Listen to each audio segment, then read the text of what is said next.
Caro internauta, saudações e bem-vindos a mais uma edição da rubrica Economia em Análise. Hoje vamos conhecer um pouco mais sobre a economia e finanças do Estado mais pequeno do mundo, o Vaticano, cuja densidade populacional é de 800 habitantes. Uma análise a ser feita pelo economista Daniel Sapateiro. Doutor, bem-vindo a Angop.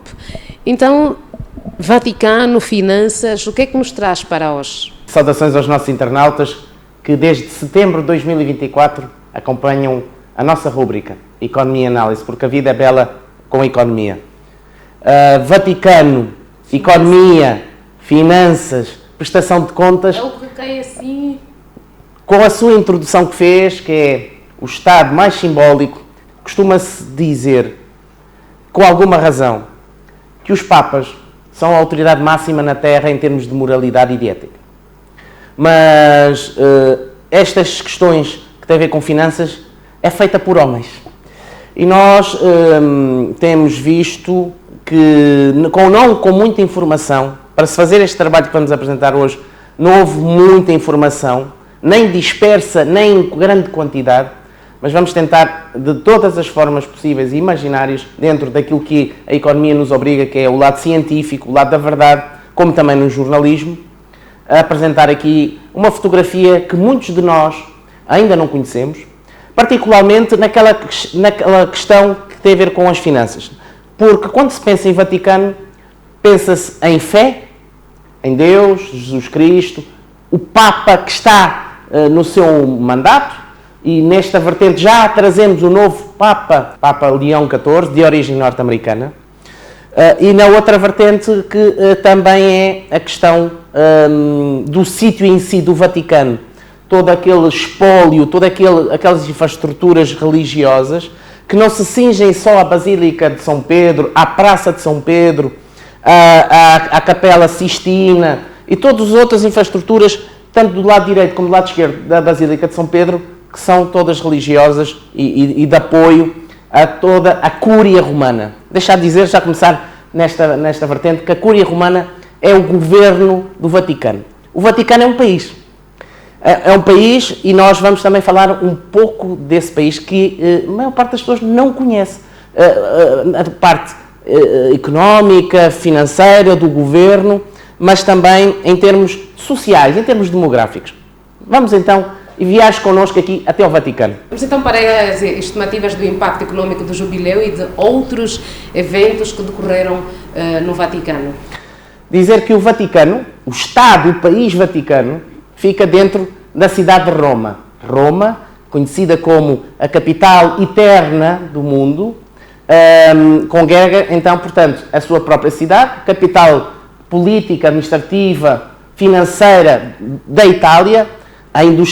A capital económica e industrial de Itália é Milão, mas voltando aqui, portanto, o Vaticano fica dentro da cidade de Roma e há dois grandes eventos que estiveram a acontecer e um deles perdura ao longo do ano 2025. No dia 24 de dezembro de 2024 começou o Jubileu. O Papa Francisco abriu as portas do Jubileu e decorre até dia 6 de janeiro de 2026. O Jubileu é comemorado de 25 em 25 anos, como uma festa cristã que tem todo a ver com os valores da propagação do Evangelho. Eu estimei que durante um ano e qualquer coisa, só em termos económicos, para o Vaticano, pelas visitas à cidade do Vaticano e ao próprio Vaticano, de 19,2 mil milhões de dólares. Por sua vez, com a morte, o falecimento do Papa Francisco em abril, no dia 21 de abril, em que depois houve todas as exéquias fúnebres, o seu próprio funeral, inclusive, a preparação do conclave, quer dizer, a eleição do novo Papa, que se deu no dia 8 de maio de 2025, o funeral, o conclave, que suscita sempre interesse mundial e de acompanhamento, do turismo, do alojamento, da restauração, das entradas pagas nos museus, em tudo o que tem a ver com esta questão de 24 a 25 mil milhões de dólares norte-americanos. Porque o que é que isto quer dizer na nossa realidade angolana? Isto, só o conclave e todas as questões relacionadas com o funeral do Papa Francisco é 1/4 do produto interno bruto de Angola. Ou seja, em um mês produziu-se de riqueza aquilo que leva 4 meses em Angola para se fazer. Isto tem a ver muito com a questão religiosa, o turismo religioso e com a fé e que levou as pessoas de todo o mundo a viajarem para a Itália, e neste caso mais em particular do Vaticano. E, portanto, isto obviamente aumentou a riqueza, o impacto económico no Vaticano, pois o Vaticano, na parte financeira, está numa crise financeira grave. E nesse sentido, o novo Papa, Leão XIV, de origem norte-americana, como eu disse, mas que também tem uma linhagem muito parecida com o Papa Francisco, na questão da simplicidade, da humildade, de ainda ter vivido 20 anos no Peru, portanto é um país da América do Sul, inclusive que lhe deu a nacionalidade peruana, tem muito esse lado também da simplicidade, da humildade, mas também da organização, porque se percebeu já nos seus discursos que é preciso arrumar a casa. Muito bem. Dizia o doutor que as finanças do Vaticano não estavam muito bem, mas acredito que com o jubileu houve um levante significativo. Exatamente, e até pelas oportunidades que nós temos, porque nós também temos um turismo religioso. Então, o novo Papa, que foi eleito na passada quinta-feira, que se atribuiu a si próprio o nome de Leão XIV, pois quando há votação e consegue ter pelo menos 2/3 dos votos dos 133 eleitores, ele depois é pedido um nome, se aceita o cargo, depois de aceitar, ele próprio se autodenomina ao longo do seu mandato o nome que vai ser conhecido. O que é que ele herda? Esta é a pergunta que não se quer. Ou seja, ele não herda só, como muita da comunicação social mundial disse, que os católicos são 1,4 mil milhões de crentes, de fiéis. Ele também herda ativos, herda passivos, herda património, herda compromissos, herda problemas, herda todo um governo de um país, que ele é o número 1, é a cabeça desse país, é o chefe de Estado do Vaticano, em que tem a Curia Romana, o governo romano, digamos assim, em que depois tem os seus ministérios, que na Curia Romana se diz discatérios, portanto é como se fosse um Ministério e Secretarias de Estado. Na realidade conhece o Vaticano? Eu nunca lá estive. Tenho uma pena.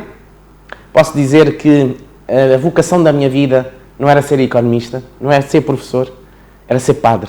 O sonho da minha vida é ser padre católico. Tenho muita pena de ter passado ao lado da carreira da minha vida.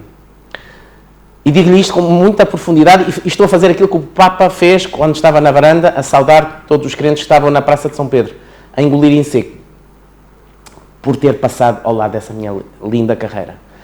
Mas fui conhecer mais para fazer este trabalho, porque eu estou aqui e amo muito o que faço aqui na Angola. Então, este amor tem que ser partilhado, é como o conhecimento. O Estado do Vaticano, provavelmente você também não conhecia tanto como agora penso que vai conhecer. É o Estado mais pequeno do mundo. Aliás, confunde-se Cidade do Vaticano com o Vaticano e com Roma. Porque a Cidade do Vaticano é como se fosse a capital, mas que tudo fica em poucos quilómetros quadrados. Certo. São 800 habitantes residentes fixos nesta cidade. Tem crentes, como eu disse, 1,4 mil milhões de fiéis. O produto interno bruto, a riqueza produzida no ano só no Vaticano, são de 400... aliás, é bem o Vaticano, mas depois nós vamos perceber que todos os países confluem com fundos para o Vaticano. Mas vamos dizer desta forma, o produto interno bruto agregado é de 440 mil milhões de dólares. A África do Sul, que é o país mais rico da SADC, da Comunidade de Desenvolvimento da África Austral, tem um PIB entre os 360 e os 380 mil milhões de dólares. O Estado mais pequeno do mundo consegue arrecadar e produzir mais riqueza do que a África do Sul. Isso deve-se ao turismo? Ao turismo religioso. E também a todos os fundos que vêm de todos os outros países onde a Igreja Católica está. Por outro lado, dizer que o nosso PIB é 4 vezes menos, 400% a menos do que o Estado do Vaticano. Se assim fizermos estas contas, e acompanhe comigo, se dividirmos 440 mil milhões de dólares por 800 habitantes, dá que cada habitante que vive no Vaticano tem de rendimento bruto estimado de 416 mil dólares por ano. Nós estamos aqui a falar à volta dos 3, 4 mil dólares por angolano. É verdade que são dimensões diferentes, porque é um país que tem interligações com todos os outros. E Angola e todos os outros são países por si que vivem daquilo que produzem dentro do seu país, ou também daquilo que as suas empresas e os seus cidadãos que estão no estrangeiro enviam de remessas para o país de origem. A principal fonte de receita é o turismo religioso. Esta não poderia ser de outra maneira, até para não desvirtuar a identidade, que é um país que tem uma identidade religiosa cristã. Mais receitas de investimentos financeiros e do Óbolo de São Pedro, que é uma contribuição anual dos fiéis católicos em todo o mundo. Quer dizer, quando nós fazemos as ofrendas nas missas, uma parte desse rendimento, que não é conhecido, é dirigido ao Vaticano. É dirigido ao Vaticano. Aliás, ao longo dos séculos, principalmente dos séculos da idade de séculos XIV, XV, XVI, muito que se fez de ofrendas até para a construção da própria Basílica de São Pedro. O Vaticano tem um banco. O Vaticano tem um fundo soberano. É como se fosse um fundo soberano. E tem um fundo de pensões para os seus habitantes. E tem outras as questões. Tem um sistema fiscal próprio. Tem moeda própria, que não é essa moeda, moeda, papel de moeda, como o nosso Kwanza, não é impresso no Vaticano. Não consegui apanhar o nome da moeda, mas ela é emitida até ao limite de 1 milhão de euros, ou seja, é só para a circulação interna dentro do Vaticano.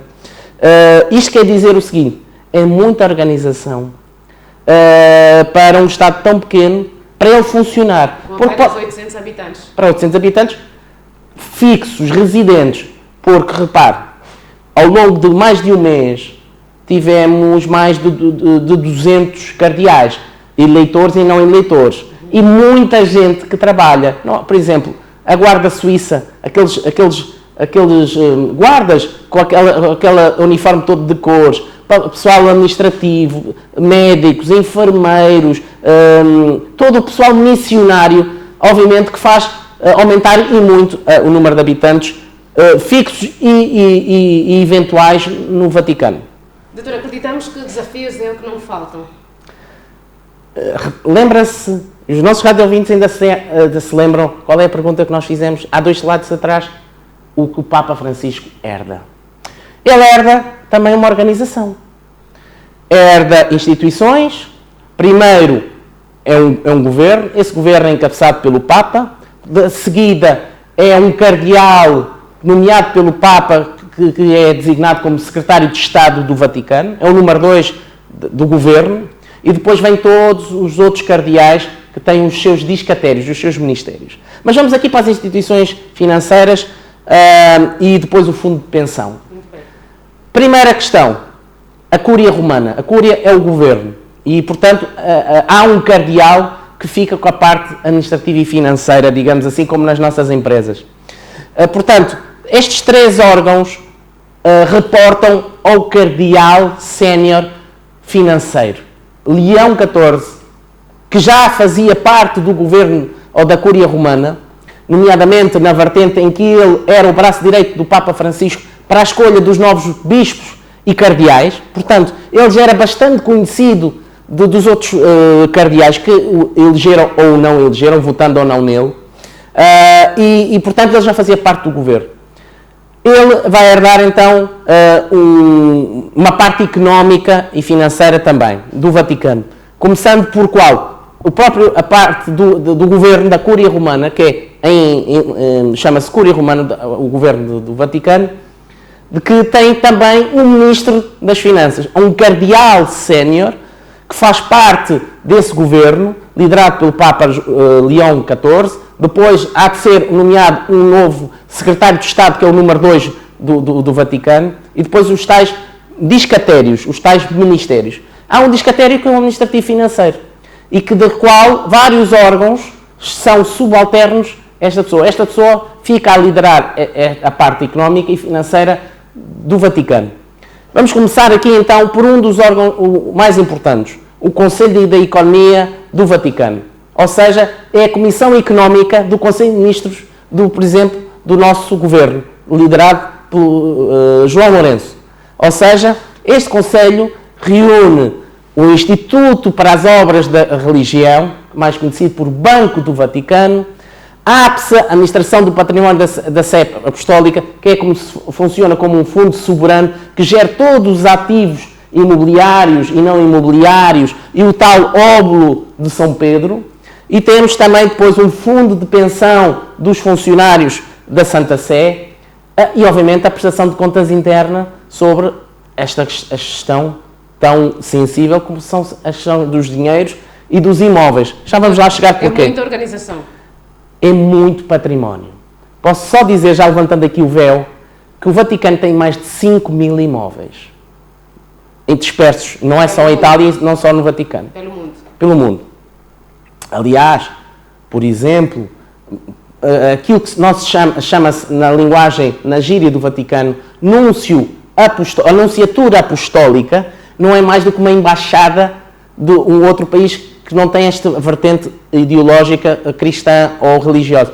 Uma embaixada de Angola em Portugal chamar-se-ia no Vaticano Anunciatura Apostólica do Vaticano em Portugal. E, portanto, parte também desses imóveis também são do Vaticano.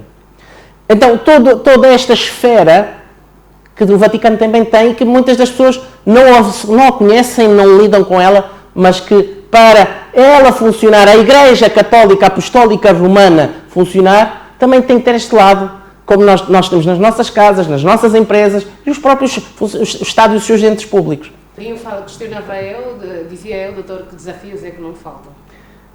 Não faltam. E o Papa Leão XIV também vai herdar alguns dos problemas que o Papa Francisco já encontrou quando foi eleito depois do Papa Bento XVI, e foi mais até nesse mandato do Papa alemão Bento XVI que começaram alguns e graves problemas financeiros no Vaticano. E atualmente, e números que se têm não são bastantes, mas são suficientes para nós trazermos aqui uma fotografia. 3 grandes problemas.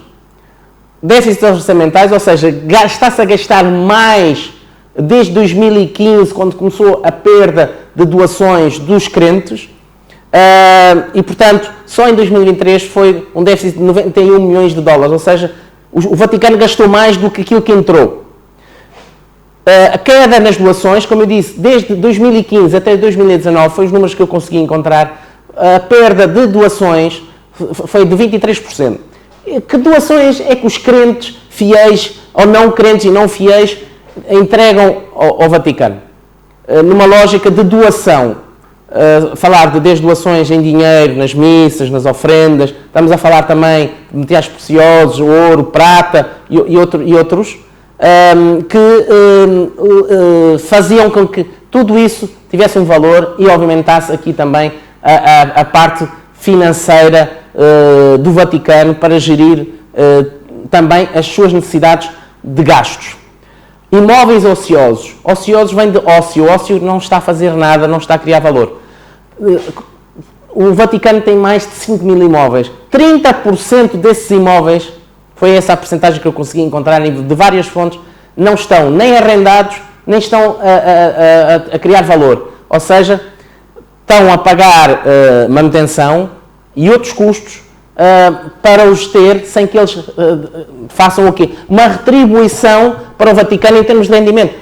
Um arrendamento traz renda. Se não estiver arrendado, é um imóvel que não está a fazer dinheiro, como nós dizemos vulgarmente. O rombo milionário no fundo de pensões dos seus funcionários. Algures, nos últimos 10 anos, houve um desaparecimento de 1,5 mil milhões de dólares do Fundo de Pensões. E que, obviamente, dentro do secretismo que nós conhecemos da Igreja Católica, não se sabe muito mais do que isso. O que é que isso quer dizer? É que quando um fundo perde o seu valor, onde esse dinheiro está investido, ou por via também de um golpe, digamos assim, do desaparecimento do dinheiro, futuras reformas dos seus beneficiários estão em causa. Aliás, uma das coisas que está num relatório é que está muito provável, mais que provavelmente, daqui a uns anos, que não é possível saber, não é possível pagar mais reformas a todo o pessoal que tem trabalhado no Vaticano, por via de também problemas económicos, mas também por via deste rombo bilionário. Iremos então para o Banco Econômico em 2023, ativos na ordem de 5,9 mil milhões de dólares. Exatamente, portanto, o Banco do Vaticano, que também não é muito conhecido, mas que existe, tem, em termos financeiros, sob a sua gestão, 5,9 mil milhões de dólares.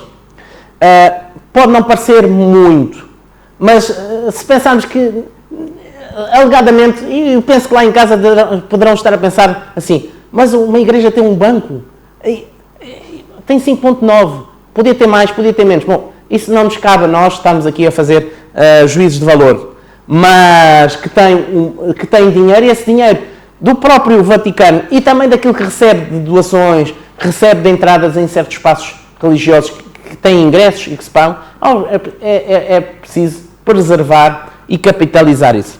E o lucro que tiveram em 2023 foi de 39 milhões de dólares. Repare que quando houve uma situação também de um problema grave no Banco do Vaticano, o Papa Francisco teve que ir buscar um gestor a um banco comercial para pôr ordem na casa. Estava em causa, Liliana, estava em causa que o Banco do Vaticano estava numa situação de reputação tão má, tão ruim, que nenhum banco queria trabalhar com o Banco do Vaticano. E para restaurar a confiança do banco, foi feito um esforço de limpeza de contas bancárias inativas, de situações irregulares. E então, hoje, tem mais de 45 bancos correspondentes, e o Banco do Vaticano participa do sistema europeu de transferências, como nós chamamos, por exemplo, a questão que tem a ver do SWIFT. Em 2021 recebeu a nota máxima do Moneyval em combate à lavagem de dinheiro, ao branqueamento de capitais e financiamento ao terrorismo. Hoje o Banco do Vaticano, paulatinamente com o Papa Francisco, e que agora o Leão XIV tem que dar continuidade, de que seja uma entidade respeitada dentro dos limites de ser um banco, e que tem que respeitar e manter também do seu lado, de uma forma complementar, o respeito que o mundo tem pelo Vaticano, e que não seja um banco ou outra instituição do Vaticano a pôr em causa esse lado simbólico, do Estado mais simbólico e mais da moral do mundo. APSA, no fundo é aqui a sigla para um fundo soberano do Vaticano. Nós também temos o Fundo Soberano de Angola, em ativos de 3,3 mil milhões de dólares, 5 mil imóveis e a dívida pública até um ano. Portanto, este Fundo Soberano, ele não só gera os ativos imobiliários, mas também os ativos financeiros até um ano. Por exemplo, isto quer dizer na nossa realidade o quê? As nossas obrigações do Tesouro, os nossos bilhetes do Tesouro, dívida pública até um ano, e o que tem, obviamente, disponibilidades em caixas e bancos. 30% dos imóveis são ociosos, aquilo que eu já disse. Portanto, o Papa Leão XIV tem que pôr esta máquina a funcionar. E pôr a funcionar ou vende, ou põe a arrendar, ou põe em fundos de investimento imobiliário, para que estes imóveis comecem a dar rendimento à Igreja e saia de uma situação económica muito difícil, porque, como disse, não tendo uma parte industrial, não tem uma parte do setor agrícola, porque isto é uma igreja, não pode ter essas atividades lucrativas, tem que pôr aos seus ativos a render dinheiro e que possa reverter esta situação económica que se aplica, por exemplo, ao clero. O clero é todos os membros que fazem parte de uma igreja. Como Papa Francisco, durante o seu mandato, suspendeu o pagamento de salários aos cardeais. Durante várias vezes, onde pernoitam os cardeais e bispos que viajam para o Vaticano, tinham que pagar para o fazer, e não de uma forma gratuita, como é costume, para a situação grave económica que o Vaticano tem estado a passar. E então, dizer o seguinte, também o Fundo Soberano também gera o óbolo de São Pedro, o Fundo de Doações Globais, aquilo que nós já falamos, tudo aquilo que é recolhido e de uma parte, ou uma percentagem que desconhecemos, que vai para o Vaticano para, obviamente, aqui numa lógica de casa-mãe, ou como se diz na microeconomia, nas empresas, uma sociedade gestora de participações sociais. É como se fosse a casa-mãe, a holding, o Vaticano recebe, portanto, dos seus filhos, fundos para também manter a casa-mãe a funcionar. Rendendo 50 milhões de dólares ao ano. Não, foi em 2023, é um lucro de 2023 do Fundo Soberano. Portanto, são positivos, mas isto é uma parte mais financeira. A questão económica das doações, dos ingressos, de toda a parte religiosa, dar mais dinheiro. Mas vou fazer aqui um breve esclarecimento, Liliana, e para os nossos internautas. Lucro não quer dizer dinheiro. Eu posso ter lucro e não ter dinheiro no banco. Isto é mais uma questão económica. Entre proveitos e despesas, teve um lucro de 50 milhões de dólares. Mas não quer dizer que estes 50 milhões de dólares estão lá no banco, ou em contas bancárias do Vaticano. Portanto, pode ter lucro e pode não ter dinheiro. Nessa vertente é mais importante para o Papa Leão XIV e o seu governo criar mecanismos como o arrendamento das casas, a verificação dos preços dos ingressos, aquilo que é gratuito e aquilo que pode deixar de ser gratuito e começar a ter preço de ingressos para os visitantes, para os turistas, e aumentar aqui a parte financeira, ou seja, a entrada de fluxos financeiros para o Vaticano, para, obviamente, aqui levantar de uma situação de uma crise económica. Iremos então para outros desafios financeiros. Vamos outra vez fazer um caminho juntos. E siga também. Disse que o produto interno bruto do Vaticano 2023 é de 440 mil milhões de dólares. Para isso tem a ver fontes de receita. E a receita do Vaticano, 65% dos 440 mil milhões de dólares vem de instituições como universidades, escolas e hospitais católicos. Quem não conhece uma universidade católica, um hospital e outras infraestruturas e serviços que têm serviços da Igreja Católica Apostólica Romana. Nós, em Angola, temos a Universidade Católica, que é a UCAM, que tem vários polos. Estão entre as melhores. Estão entre as melhores. E muitas das vezes até é bonito haver aquela concorrência académica que se formou na Universidade Agostinho Neto ou se formou na UCAM. A Universidade Católica de Angola é um exemplo de que também, de parte do seu rendimento, vai para o Vaticano. Não sabemos quanto ou em percentagem, mas que a Casa-Mãe Vaticano também recebe receita da UCAM de Angola, portanto, a Universidade Católica de Angola.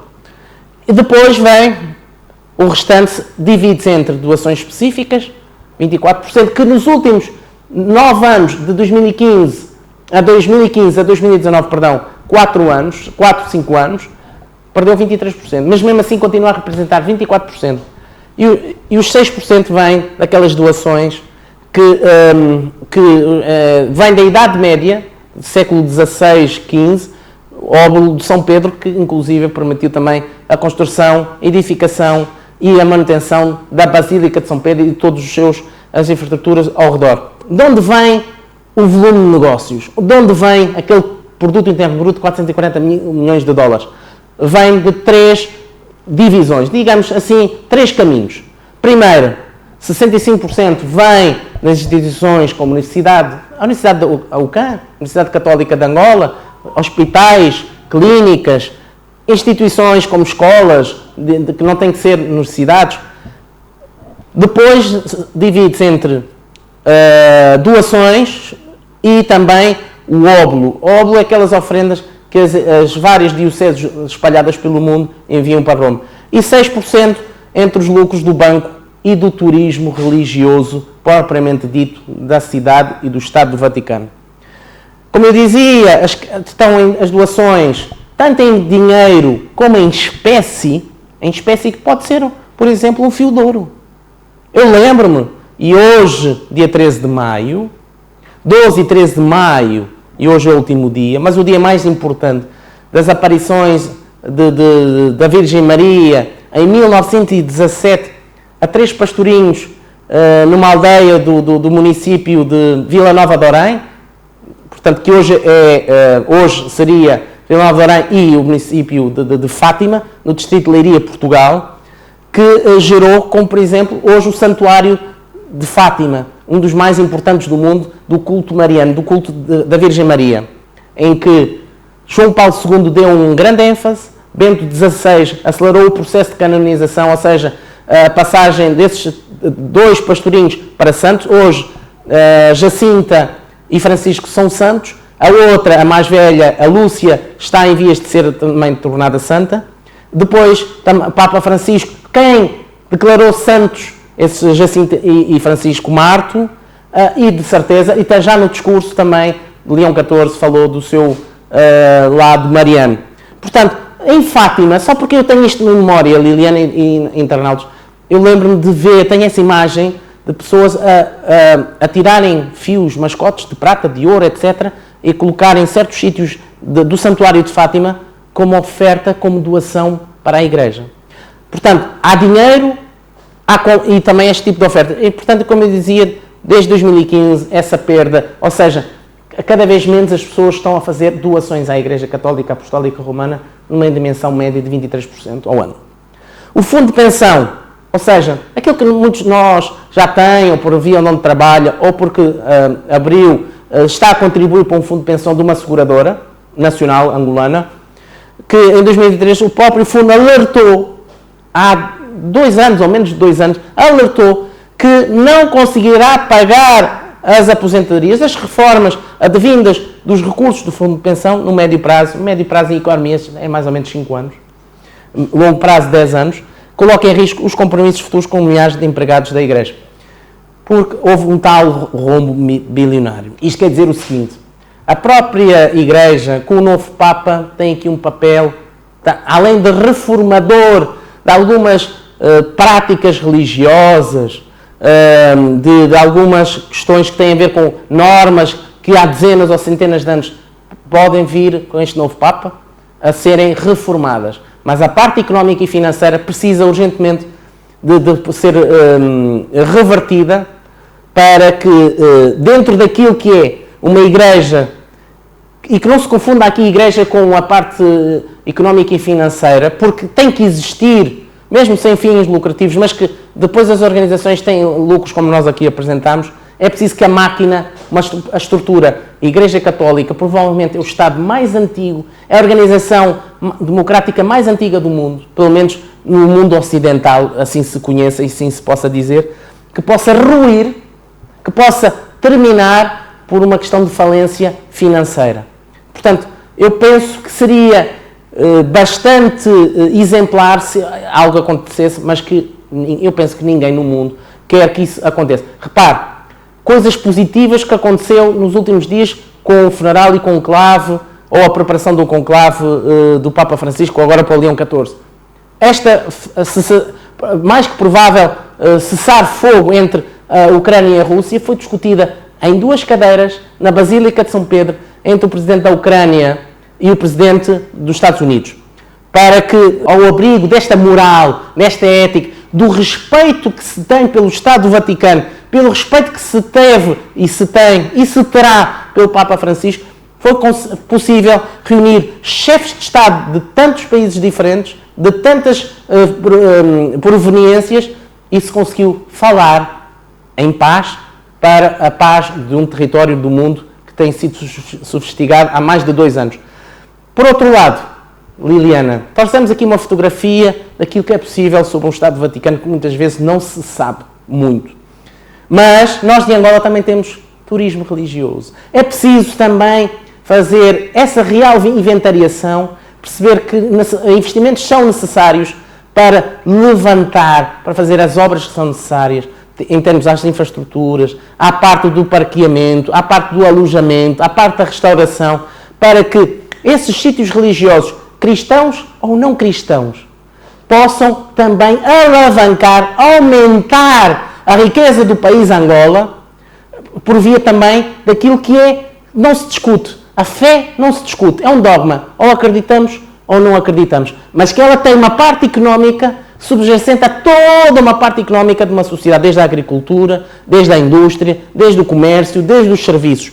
E se nós não o fizermos, estamos a perder valor. Estamos a perder também essa religiosidade, tanto do povo banto, que já cá estava e continua a manter-se, antes até da chegada dos portugueses e depois da saída dos portugueses com a independência da Angola, a 11 de novembro de 1975, mas que também faz parte da identidade, por via também dessa parte evangélica e das igrejas cristãs, católicas ou protestantes, de nós também empregarmos mais pessoas, olharmos para todo este contexto que permite aumentar o produto interno bruto do país e a empregabilidade, jovens e menos jovens, para que a religião também seja um motivo, não para as igrejas em si, mas para o país também melhorar as suas condições, porque a religião está aí. E isto não quer dizer que lucro. Estamos a falar de que há muito para aproveitar e, olha, e temos aqui o exemplo do Vaticano, que soube aproveitar, associando a igreja, a fé, para também espalhar a boa nova, que é o Evangelho, por todos nós. Bem-haja e que Jesus nos abençoe a todos. E assim terminamos mais uma edição da rubrica Economia e Análise, que hoje teve como enfoque a economia e finanças do Estado mais pequeno do mundo, o Vaticano. Já sabe, a vida é bela com a economia. Até a próxima edição. Angola 50 anos.